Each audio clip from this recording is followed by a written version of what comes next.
Joe W. Brister, and let's continue with our videos today. Questions and answers. I've had someone ask me about rods fingernailing. And when we speak about rods at fingernail, that means that they burn off the end kind of on an angle irregularly. And they don't burn crisp and straight down the center of the bevel. Mostly that is cellulose welding rods, downhill welding, and different tensile strengths. And what causes that, Mr. Gerald? Well, it's caused by two main things. One thing is the flux, the coating that's put on the rods. It has a lot of different chemicals in it to make it dig and burn certain ways. But that little cake mixture that's put around that welding rod, if it's not put on by the machine or however it's done so that it has an equal thickness completely around the welding rod, that rod is going to want to burn to the area that has a different thickness. And that's what causes your fingernailing.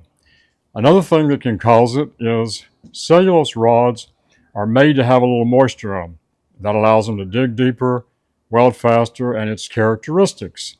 Okay, it has an efflux wood, kind of wood flour they call it. Same thing I see in bread sometimes. Look on your bread and you'll see wood flour. Same thing on your welding rod. They're putting for fiber and they let them do it. So if the coating is not equal, it will fingernail to whatever side is weaker. The other thing is if the rods are left open using the connex, right? When I was a foreman, that was my pet peeve. When the rods are open, I wanted them helpers to put duct tape back over it, leave a small place to get the rods out and put them back.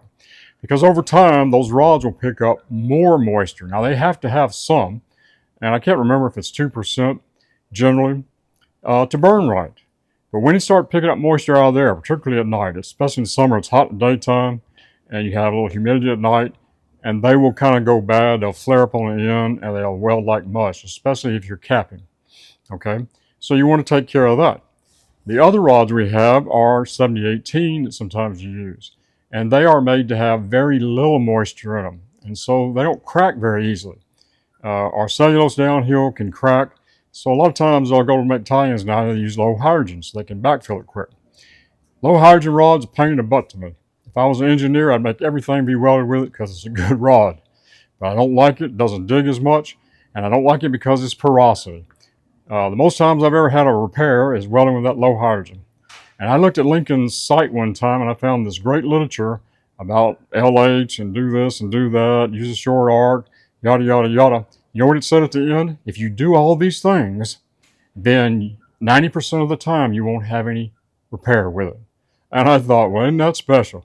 So when I use this junk, I had a 10% chance right out of the box. All right, here's how you can mitigate some of the porosity, particularly when you start a rod. You're allowed some.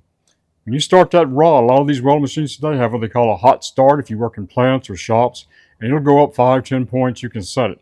So when you go to start your rod back in a crater, you want to get up about 1 inch above it.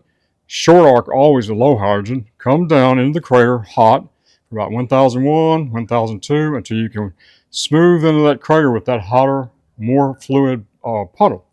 And then you have your helper turn you back down. So you use your helper like an automatic switch. And that will help you an awful lot. But sooner or later, you're going to have some LH with porosity. I'm Gerald W. Brister. That's your tip for today.